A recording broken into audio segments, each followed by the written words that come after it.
Vous m'avez demandé quelle influence peut avoir le manque de cohésion sociale sur la sécularisation.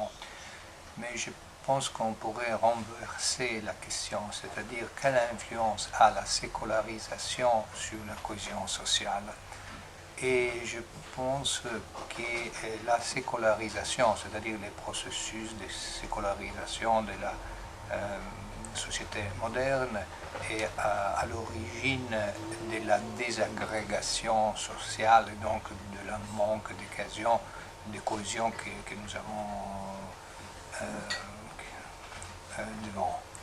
Car la sécularisation, c'est une négation des principes de la loi naturelle.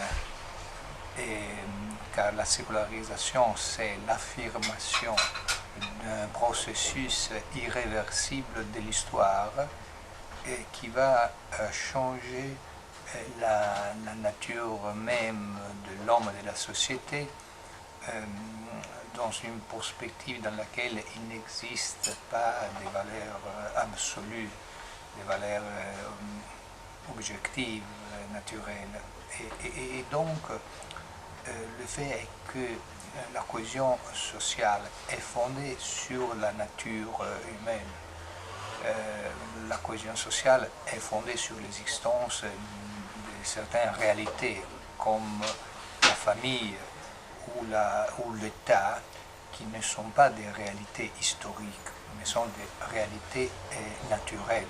Or, du moment qu'on nie, on refuse l'existence d'une institution familiale ou politique, naturelle, objective, universelle, à ce moment, ce processus de sécularisation, qui est un processus de relativisation, porte inexorablement à la désagrégation sociale et donc à la perte de cohésion.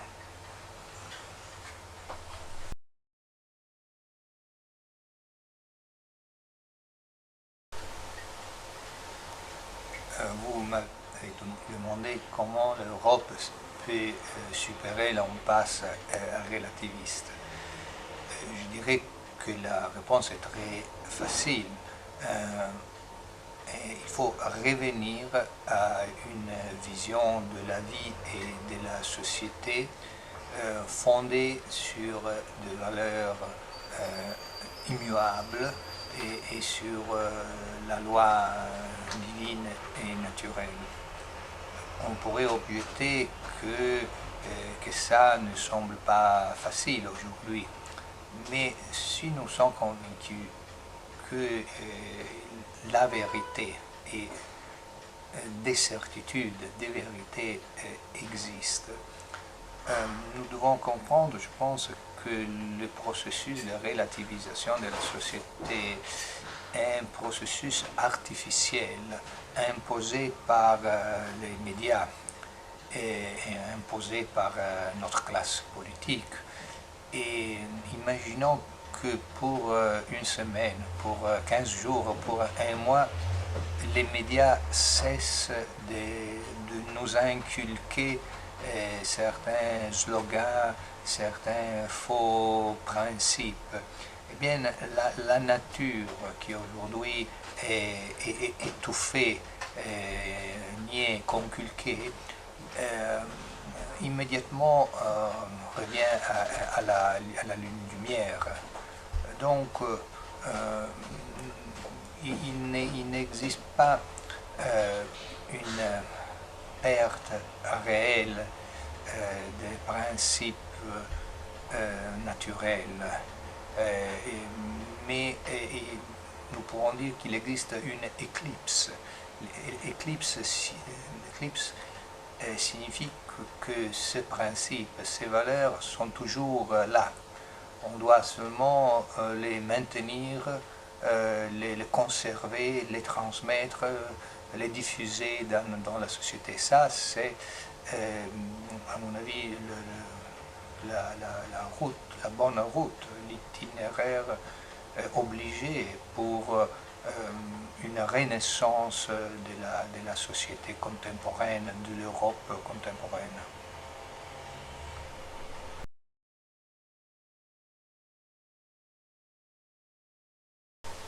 Le mot culture chrétienne est peut-être un peu ambigu car il y a une pluralité de cultures chrétiennes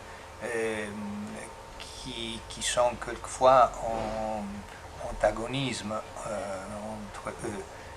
Et donc je parlerai plutôt de culture catholique car le mot même de chrétien peut être entendu d'une façon peut-être trop écuménique. À mon avis, la véritable culture chrétienne est la seule possibilité pour une renaissance de la civilisation chrétienne. Une civilisation qui n'est pas une parmi les autres, mais qui est, selon le mot de Saint Pie X, l'unique possible civilisation de l'histoire.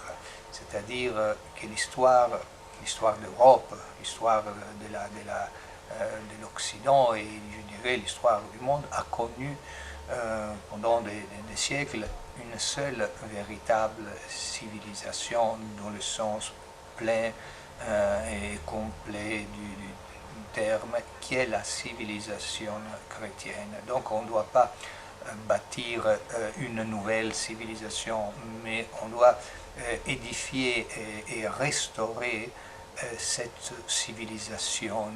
Et aujourd'hui, l'Europe et l'Occident sont immergés, plongés dans une apostasie civilisationnelle. Et nous devons sortir de cette apostasie et revenir au principe fondamental de la civilisation chrétienne.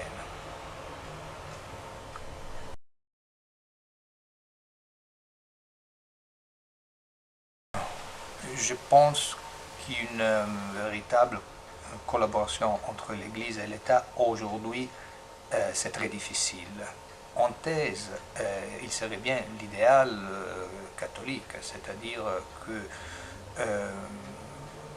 la thèse catholique est celle d'une intime collaboration entre l'Église et l'État. Mais ça présuppose un État catholique, un État qui accepte, qui accueille le principe de la foi et de la morale catholique. Aujourd'hui, l'État moderne est l'État né de la Révolution française, est un État qui professe la neutralité religieuse, la liberté religieuse, est un État qui s'inspire aux valeurs républicaines, valeurs qui sont nées en contraposition à l'Église catholique. Alors je pense qu'avec ces genres d'États, la collaboration est très difficile.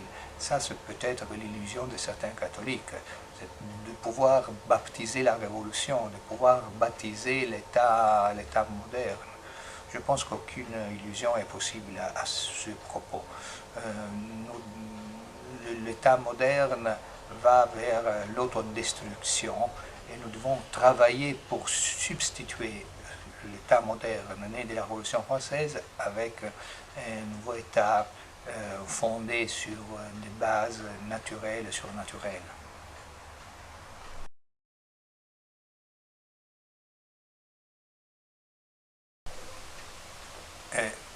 Je dirais avant tout que l'Église catholique est l'Église romaine. Donc Rome reste le centre du monde, reste le siège du papauté.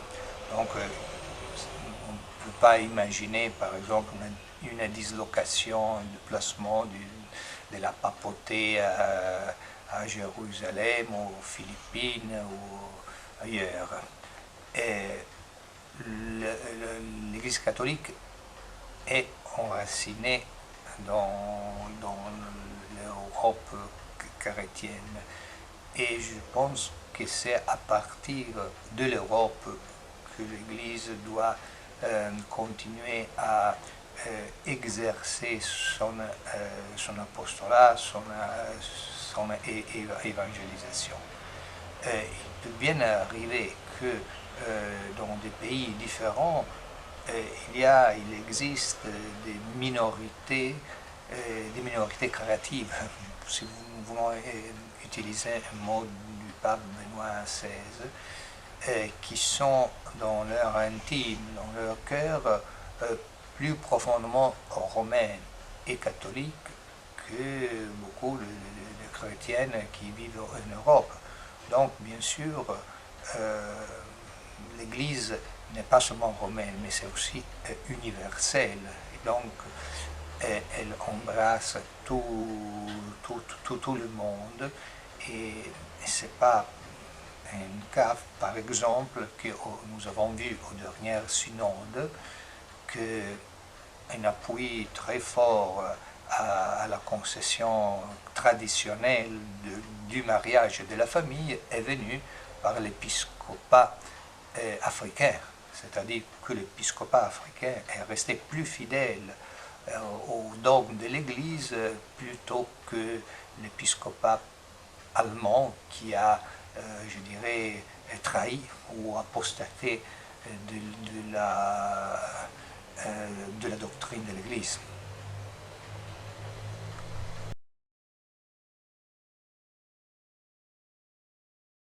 Bien, je pense qu'on doit distinguer entre l'Église et l'Europe, c'est-à-dire que l'Église a reçu par notre Seigneur une promesse d'immortalité, et l'Église va survivre jusqu'à la fin du monde, alors que l'Europe, comme d'ailleurs toutes les nations qui composent l'Europe, sont des nations mortelles. Nous avons vu dans l'histoire qu'il y a eu de grandes civilisations, telles que la civilisation romaine, qui s'est effondrée, c'est-à-dire que les nations peuvent soit survivre, soit disparaître dans l'histoire. Et je pense que si l'Europe reste fidèle à l'Église, l'Europe va survivre.